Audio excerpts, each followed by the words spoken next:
Hello and welcome back to the channel.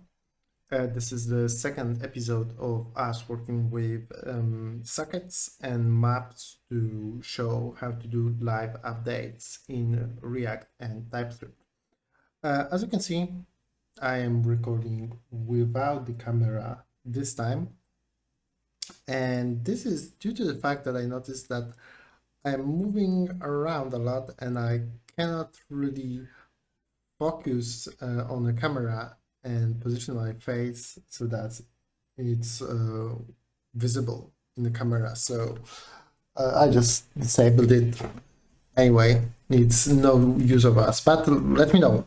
Maybe you'd like me to bring it back.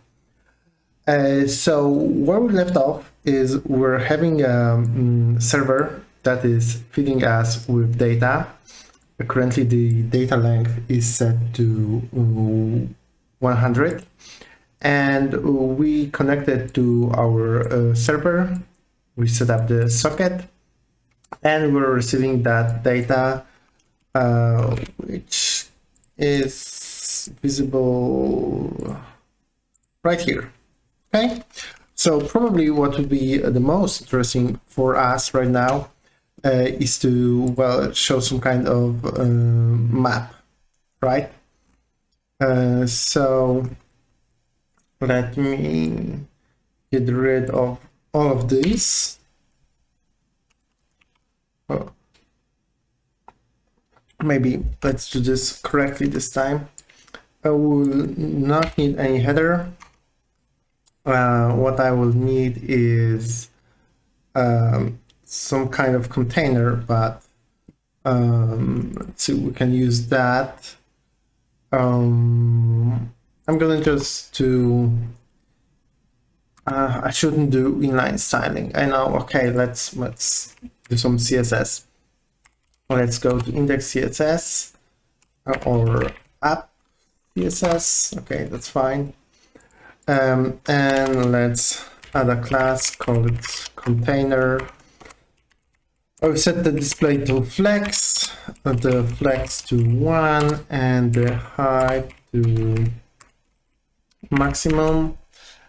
Then I will apply that class here. Let's see where that works. App and container, and I can see that this is applied correctly. Okay, everything else is gone. So we'll have two columns here. One part will be, let's say that 70% of our width we'll use for the map view. So let's start working on that. Yeah, let's just create new file. Okay, let's move it here.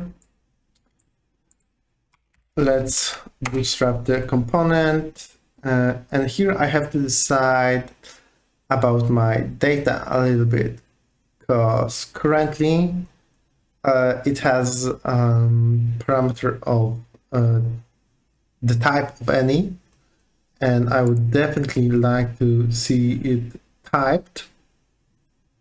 So let me think. Let me just quickly create types file.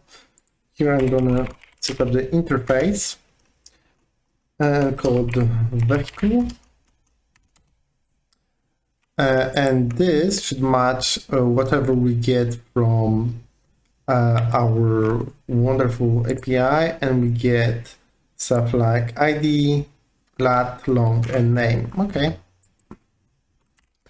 It's going to be a string, and name is going to be a string, then long, and it's going to be a number, the same for lat. No, number. Thank you. And I just export that. Vehicle. Okay.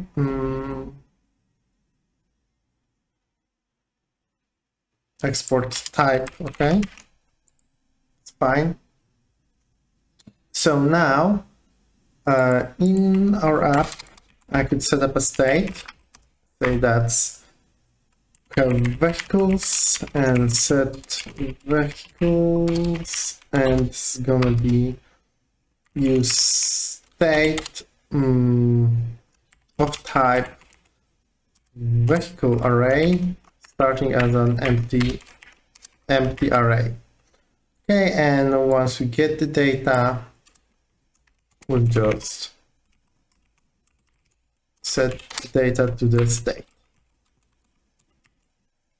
Okay, and we'll pass it here as a prop. Vehicles. Pretty much the standard React stuff, right? Passing down the data. So we have vehicles here, which is of type vehicle array. Let's just do that, and for now let's go to a div and show that. So it's gonna be if you would like to show the data very quickly in the React, you can just do JSON stringify. Let's see, my view is not defined. Well, that's true. That's true. Let's fix it. Okay, so we have our data. Perfect. So now what we need is to actually show our map from React Leaflet and basically show the position of our vehicles, right? So do we have that installed? Not really, no. So while going to client, very unfortunate folder structure, we'll just do are we using ER? Yes, we are. Okay, let's do a yarn add React Leaflet. Do we need types?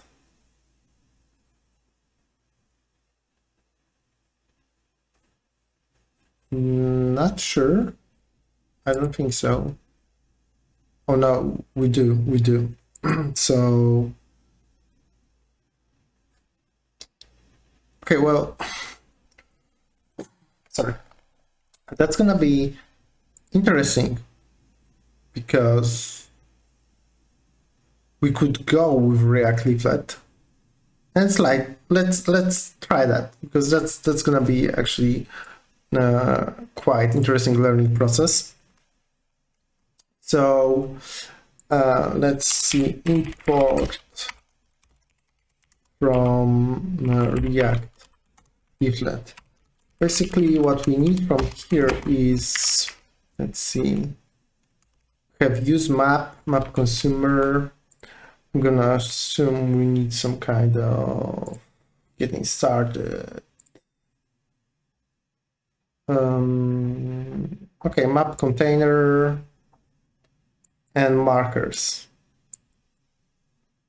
Let's copy that for now, and we will adjust as we go.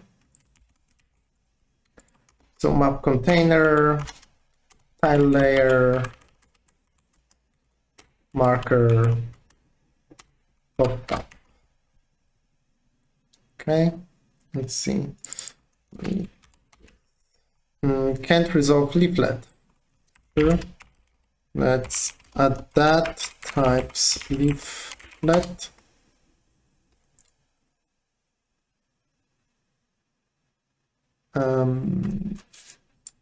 That should be correct. Leaflet. Yarn add. Okay, of course.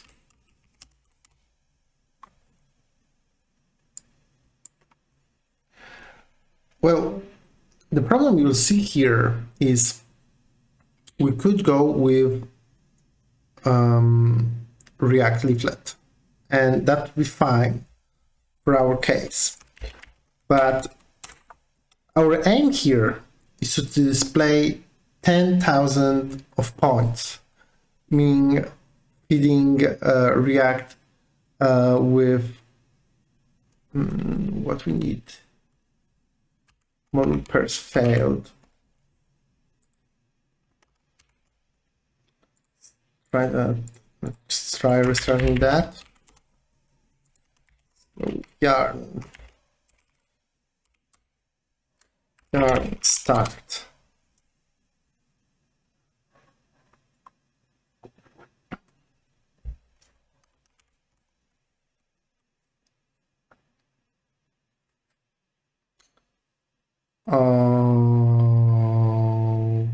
Okay. React Leaflet core SM path. Is it the Node version? No. Let me check that.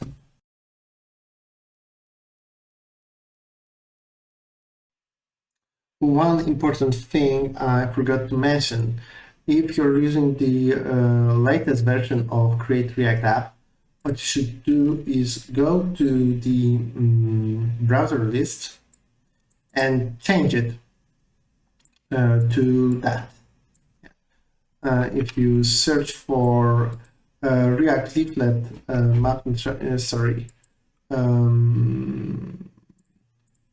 React Leaflet create React app issue, you will find your answer, right? You should change the development also to that one, and then delete the node modules and reinstall those, and that should help you out.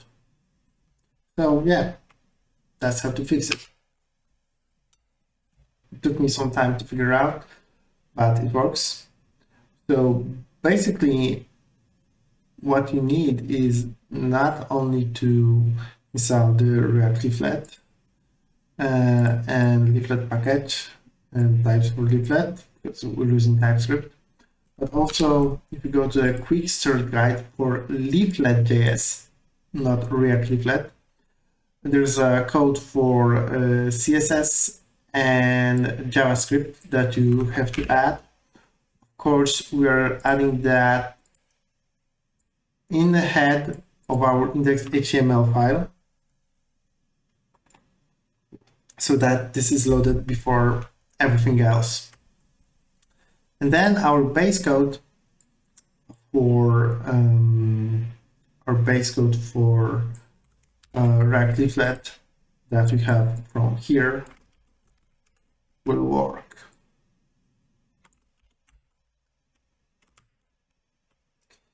I did something wrong again.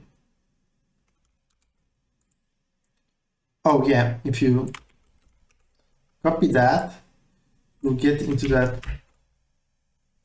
What's wrong? That confusing moment. You think everything should work.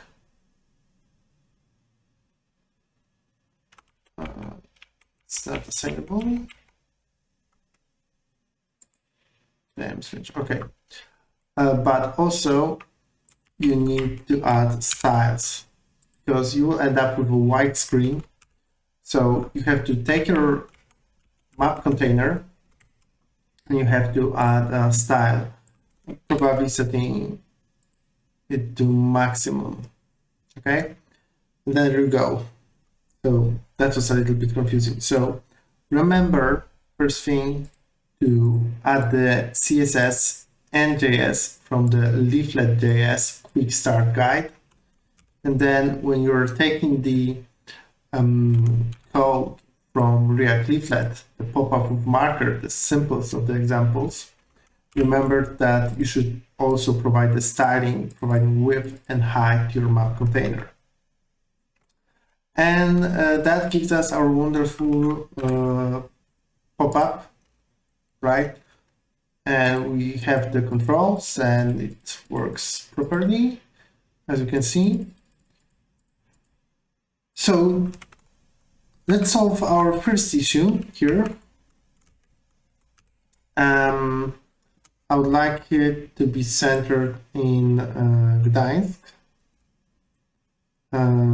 So that should change a little bit. That should be 4, let's set this into 11.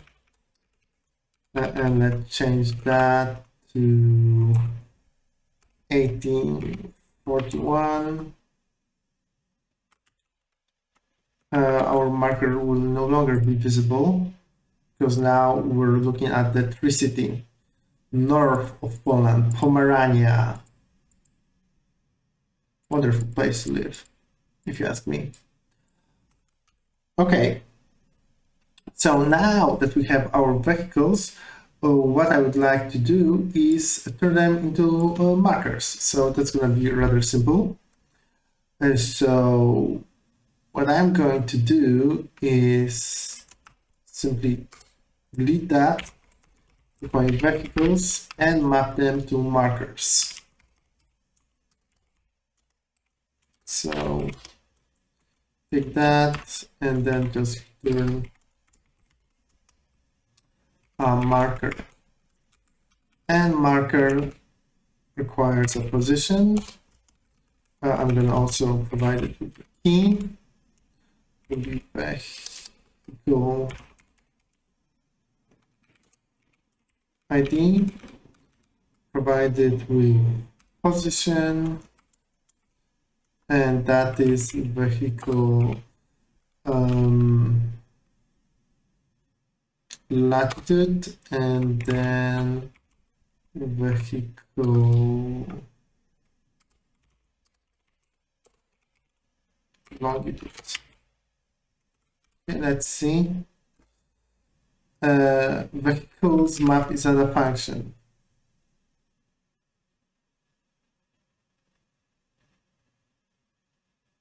Oh yeah, because what we are getting here is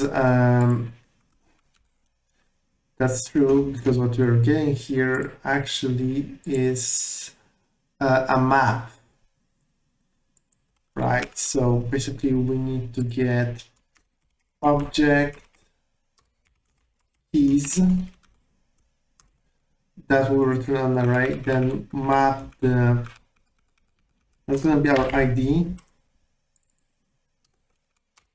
and then we can access it using the keys.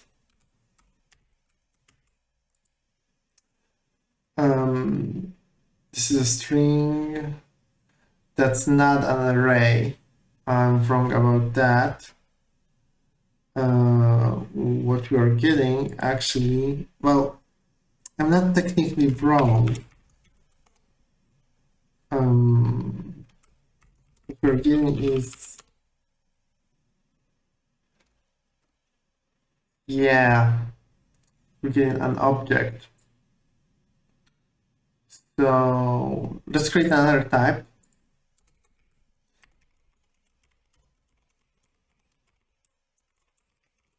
We have to do a little bit of magic here. We're getting a map where the key is string and it's an ID, and then we have a vehicle living under that ID. Okay. And there's a method to this madness. So it's going to be vehicle response, starting as an empty object.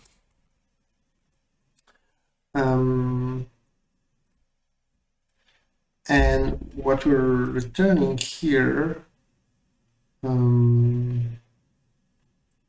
it's actually, you can create something like vehicle array.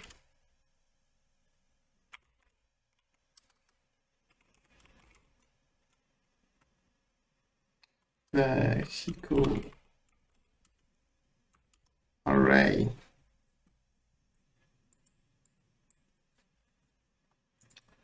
and we can say that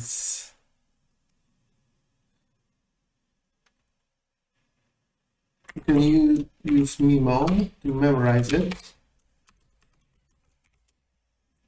and say that object, say object keys of vehicles. We'll map it, take the vehicle key or just an ID and change it to vehicle. Okay, and the second argument, we should rerun this memo every time we change the vehicles. That doesn't work because that's in the wrong position.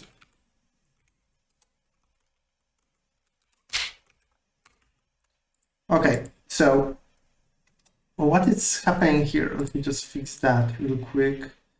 This is gonna be an array after all.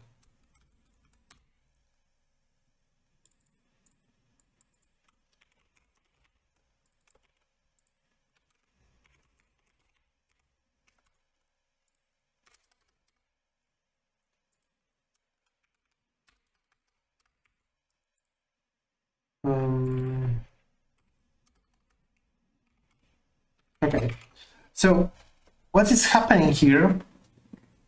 I'm going to pass that one. Okay, so what is happening here is that we are receiving a lookup table where the key is ID of given vehicle and the value for that key is given vehicle. We're doing this because we will be updating the positions of our vehicles. And it's way easier to update those when we have a lookup table than when we're storing our data in an array. But for our map view, it is way easier to display those vehicles when we have an array. We're just using a simple standard map in React. So what I'm doing right here is I'm transforming lookup table into an array by taking all of the keys and mapping through them, right? And then I can pass the vehicle array, this being now an array, not a lookup table, into the map view, okay? And should compile. And yeah, and that's even displaying correctly, right? So maybe we could add a bit of a pop-up, right? So when when you click on that one, you can see something like a name that would be useful.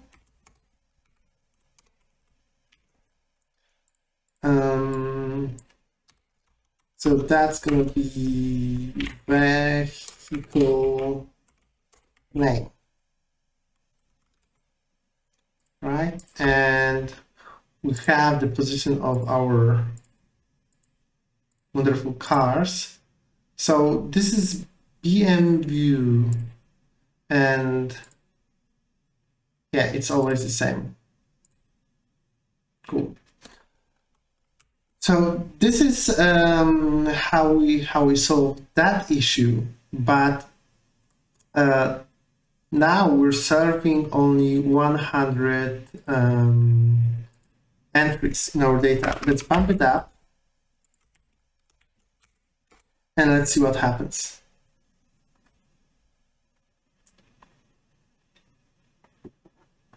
Server is running. We reload.